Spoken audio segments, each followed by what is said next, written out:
दादोसन अदबी संगत शाख दादो की 15वें दस्तूरी इजलास नामी शायर गुलाम शबीर गोपांग की सदारत में मुनक्किद हुआ। इजलास में ताज़ा विचवड़ हुई सिंध के मशहूर शायर अदीब और समाजी रहनुमा अजीम संग की याद में चंद मिनट की खामोशी इख्तियार की गई।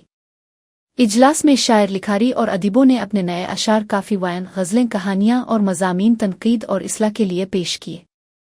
इस मौके पर ताबिश बुखारी, सूफ़ी गुलाम मुस्तफ़ा, खादिम फ़कीर, आसी बदर गिल, हुसैनी, अबू अहमद खान लाशारी, रजब राज, मोहम्मद कासिम लानिगाए, कादिरसन अली गोहर, सुमरू निसार, सुमरू रायब जमाली, गुलाम रसूल परदेसी, अमजद कमरा, राजा रफ़ीक और दीगर दोस्तों ने शिरकत की और तख्लीक़ात पर तनक़ीदी और इस्लाही आरा पेश की।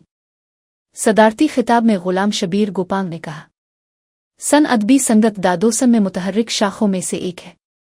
नौजवान सेक्रेटरी सज्जाद यूसुफ बेहतरीन अंदाज में काम कर रहा है और आज की इजलास में शिरकत मेरे लिए बाइस फ़ख्र है।